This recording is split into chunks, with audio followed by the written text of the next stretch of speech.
a taxa de desemprego no Brasil, que tem um número interessante, um número positivo diante das expectativas que nós tínhamos. De acordo com os dados divulgados pelo IBGE, o mercado de trabalho voltou a registrar um recuo na taxa de desemprego no trimestre até novembro. Houve um aumento da população em vagas formais ou informais e avanço na renda média. De acordo com o IBGE, a taxa de desemprego foi para 7,5%. O menor patamar para o período desde 2014, quando o indicador marcava 6,6%. O resultado veio alinhado com as expectativas do mercado financeiro, já que a média das projeções de alguns analistas consultados pela agência Bloomberg era, de fato, de 7,5%. Portanto, estamos aí com esse número de 7,5% na taxa de desemprego, um número que é animador, porque a expectativa não era essa, a gente tinha uma expectativa de um desemprego maior e estamos chegando no final de 2023 com esse número positivo. Alessandro Azzoni, qual a sua análise? Por que nós conseguimos chegar nesse patamar no nosso índice de desemprego? Boa tarde. Boa tarde, Kobayashi. Boa tarde, meus companheiros de mesa. Nós tivemos esse resultado primeiro porque as contratações para o final do ano, para as vendas de finais de ano, principalmente Natal e o Natal, que era o grande esperado, mas teve um resultado muito negativo, não teve um resultado tão expressivo como foi nos anos anteriores, mas as contratações sempre se dão de forma antecipada, justamente para a questão das compras, principalmente para fortalecer essa questão das compras de Natal, e era uma expectativa muito grande do comércio, justamente, ter um dezembro, principalmente, as compras de Natal fossem muito bem impulsionadas, que infelizmente não foi o caso, porque nós temos que lembrar que praticamente mais de 70% das famílias encontram-se endividadas e isso já é um transtorno. Então praticamente o 13º foi destinado muito para pagamento de dívidas, renegociações, então muito desse fluxo financeiro acabou não indo para consumo. Uma pequena parte houve até uma questão de reeducação nesse sentido, de dar presentes, de dar lembranças, mudou muito essa questão do conceito, é o que frustrou então as expectativas do comércio. Mas é um resultado até que positivo. Agora, o nosso grande desafio é como vai se manter isso em janeiro, fevereiro e março, né? Somente em janeiro, que é aquele mês que dá praticamente aquela esfriadinha em questão de compras. Então, é justamente agora que nós vamos dar uma olhada como que vai ficar esse índice justamente em janeiro e fevereiro. Ô Bellucci, você acha que a gente mantém esse índice crescente de mais empregos sendo gerados para o início de 2024? Olha, Kobayashi, boa tarde a você, boa tarde a todos. Os analistas vêm prevendo um crescimento no mercado financeiro ano que vem. Imagino que sim, a reforma tributária foi esse recado para o mercado financeiro, no sentido de o Estado brasileiro não vai quebrar, que a gente vai pôr bastante imposto na população, e o mercado financeiro entendeu isso, o Estado não vai quebrar com essa reforma tributária. Mas o Azzoni foi muito feliz na sua análise quando ele coloca esse recorte temporal, porque de fato é isso, são esses empregos de fim de ano, né, que são as vagas temporárias. Vamos ver se vai se manter em janeiro. Eu, sinceramente, não estou muito otimista com relação a isso. E friso isso, né, esses dados econômicos é sempre importante fazer esse recorte maior. Então são os empregos de fim de ano, naturalmente. Que bom que aconteceram, mas o principal, que é as vendas, né, a geração de riquezas no comércio, vem em queda, né? A gente vê os dados observando que esse Natal foi fraco, foi aquém do desejado. Então, não acredito que esses empregos serão mantidos, infelizmente, mas em termos de economia, aparentemente terá uma melhor ano que vem, mas a gente sabe que a conta tende a chegar ainda mais com uma reforma tributária que vai sangrar tanto os contribuintes. Ricardo Rose, meu amigo, a gente sabe que essa comparação, só para deixar claro, ela é em relação ao mesmo período nos últimos anos. Então, em relação a fim de ano, desde 2014 é que a gente não tinha uma taxa de desemprego tão boa, tão positiva. Assim. Em 2014 foi 6,6% e agora, em 2023, nós estamos com 7,5%, é o número mais positivo que nós já chegamos nesses últimos 9 anos, né? E é um número que surpreende, assim como, por exemplo, o PIB, que vai chegar a quase, o crescimento do PIB a quase 3%, muito acima da expectativa também. A gente pode falar que, de alguma maneira, a gente está tendo uma surpresa positiva em relação aos números da economia? Sim, primeiro que boa tarde, Nel, boa tarde aos colegas debatedores aqui, boa tarde a toda a audiência da Jovem Pan, nesse antepenúltimo dia de 2023. É positivo, queda no desemprego é sempre positivo e esses números são muito interessantes. Agora, é importante dizer que todos saibam que política pública, seja ela qual for, na maioria das vezes não acontece da noite para o dia. Elas são implementadas e demoram bastante tempo para acontecer e para a gente sentir na pele. O que nós podemos analisar com esses dados agora da queda do desemprego é que lá atrás, em 2012, nós tivemos uma medida provisória da ex-presidenta Dilma Rousseff que desonerava a folha de pagamento de 17 setores da nossa economia com o objetivo de aumentar a contratação.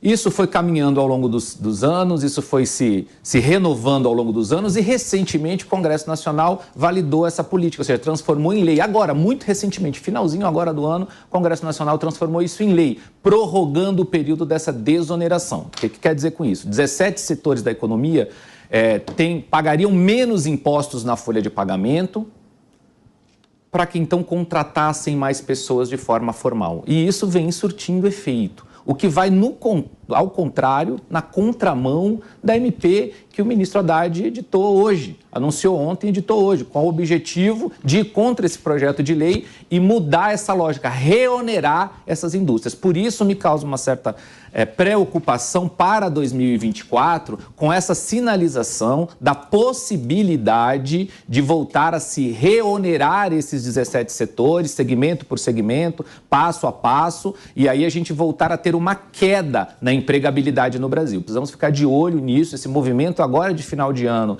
do ministro Haddad é preocupante, é um sinal que a indústria pegou a indústria de surpresa, já que o Congresso Nacional havia aprovado a legislação, havia aprovado uma lei nas duas casas, Câmara e Senado. Enfim, foi uma coisa que aconteceu de surpresa que pode impactar na empregabilidade de 2024, principalmente no começo do ano. Os meus colegas aqui falaram do volume de contratação, apesar do Natal ter sido relativamente fraco pelo comércio, na análise do comércio, mas sempre tem, essa época do ano, um volume maior de contratação.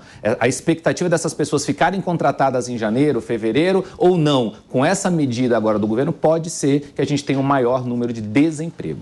Meu amigo Cristiano Vilela, a gente está vendo o desemprego com números positivos e num cenário, num contexto de desoneração da folha de pagamento que vem acontecendo há alguns anos para o setor que mais emprega, aqueles 17 setores que são contemplados pela decisão do Congresso Nacional e que está sendo objeto novamente de discussão porque o ministro da Fazenda anunciou ontem uma medida provisória que visa relativizar gradualmente essa desoneração, né?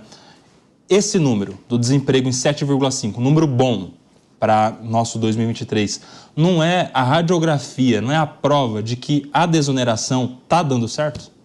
Olha, Koba, uma boa tarde a você, boa tarde aos amigos aqui da mesa e todos que estão acompanhando o Linha de Frente.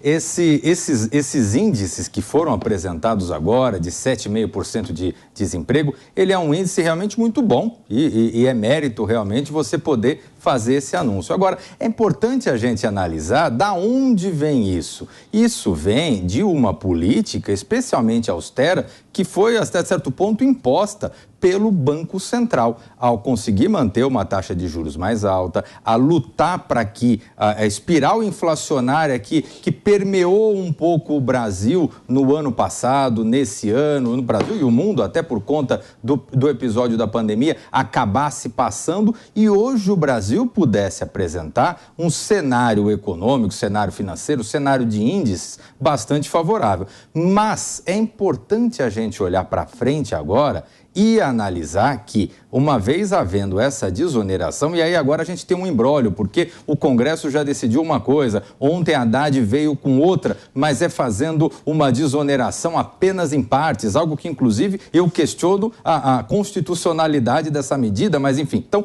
diante desse imbróglio, a gente passa a ter uma incerteza. O fato é que, se esses segmentos não ficarem desonerados, a tendência é que o desemprego aumente justamente nos 17 setores que mais empregam no Brasil. Eu vejo com muito cuidado e eu temo para que esse anúncio dos 7,5% não seja mais ou menos como o anúncio da queda no valor do diesel que foi feito há poucos dias pelo governo, mas que no dia seguinte o governo também anunciou que ia retomar a tributação do diesel. Então, no final das contas, num dia a gente tem uma boa notícia, no outro dia a gente viu que não era verdade. Parece até aquele meme com o rosto do Chico Buarque, né? Uma hora feliz, uma hora triste. É mais ou menos isso que acontece no Brasil.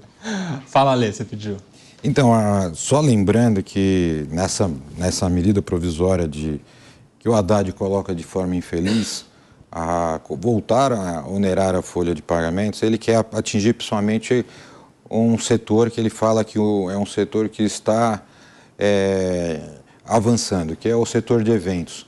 Nós temos que lembrar que o setor de eventos, ele sofreu na pandemia, praticamente quase destruiu esse mercado. E quem sobreviveu foi aquele que ainda manteve as suas reservas, mantendo seus funcionários. Porque vocês lembram que existia a questão de proibição de encontros, então as feiras não existiam, todos os eventos que eram com grandes aglomerações foram proibidos. Então, é um setor que está sobrevivendo. E agora que ele começa a ter resultados positivos, pensa assim em se onerar. Só para fazer uma ideia, o setor de eventos cresceu 42,3%, a questão de geração de emprego. A agropecuária caiu 1,9%, construção civil caiu 8,7%. E a indústria, menos 37%. Isso quer dizer o quê? A questão da construção civil tem uma explicação muito lógica. A alta taxa de juros deixou inviável você fazer investimentos a longo prazo. Ficou muito caro tomar dinheiro e fazer investimentos a longo prazo quando você vai adquirir um imóvel. Então, praticamente, você fez com que a construção civil estagnasse seus processos justamente pelo alto custo dos juros. A questão da indústria, a gente sabe qual é o problema, que é a concorrência praticamente internacional, principalmente com os produtos chineses, que aí o governo tenta fazer a questão da tributação desses produtos, então deve ter um resultado mais positivo nesse sentido, mas só para lembrar que essa questão da desoneração que o Haddad coloca, ela vem exatamente na contramão e gozado, que eu fico muito espantado, como é que é assim, é Partido dos Trabalhadores. E é um Partido dos Trabalhadores que não está pensando na geração de empregos. Ela está justamente batendo numa questão de onerar a questão da folha de pagamento para reduzir a questão da geração de empregos. É a grande diferença, né, Ale, daquilo que se espera de um ministro da Economia para aquilo que é um ministro da Fazenda, que pensa mais na Fazenda, na arrecadação, no cofre público, né, da porta para dentro. E aí, Roso, eu queria trazer com você uma questão muito para além dessas questões técnicas, que é o fato de que esse assunto foi discutido. Esse assunto foi debatido no Congresso Nacional, foi decidido que haveria prorrogação pelos representantes do povo, pelos representantes dos estados, deputados e senadores, e que o presidente vetou. E diante do veto, eles derrubaram o veto. Então, o Congresso Nacional, mesmo diante de insistência, decidiu desoneração da folha de pagamento. Vamos nos lembrar que o poder mais democrático é exatamente o poder legislativo, que é onde a gente tem a pluralidade de representações. Essa medida provisória não desafia a decisão do Congresso Nacional? Kobayashi, com toda certeza é um desafio. Você já ouve, é recente, o ministro anunciou ontem, hoje foi publicada a medida provisória, então nos bastidores políticos, bem no finalzinho do ano, né, como algumas coisas acontecem aqui no Brasil, infelizmente, mas você já ouve com um ou outro agente político essa indignação. Fala, caramba, o Congresso acabou de aprovar isso. Foi para a sanção do presidente da República, o presidente vetou, voltou ao Congresso e o Congresso derrubou o veto, mostrando que para o Parlamento brasileiro, para a Câmara e para o Senado, essa política pública é importante, que é manter a desoneração de 17 setores da economia nesse momento, né? Até um pouco mais à frente. O Congresso Nacional concordou com isso, o Congresso discutiu isso e nas duas casas do Congresso isso foi decidido. Agora o ministro mandar uma medida provisória para lá que desafia, de certa maneira, essa decisão do Congresso Nacional vai causar, primeiro, uma complexidade jurídica imensa. Aqui já o Vilela já falou que acha que tem trechos inconstitucionais, aí a bagunça vai ser generalizada no começo do ano, no momento que chega essa notícia, Nelson, do aumento no desemprego, que é muito bom para o país. Então o que nós deveríamos fazer enquanto nação era aumentar esse crescimento do desemprego, trazer mais empregos. Crescimento de emprego. De emprego, aumentar o crescimento de emprego. Exato. Ou seja, fazer com que o Brasil pudesse empregar mais, talvez pensar em desonerar outros segmentos que também empreguem muito. Ou, enfim, desenvolver outro tipo de política pública.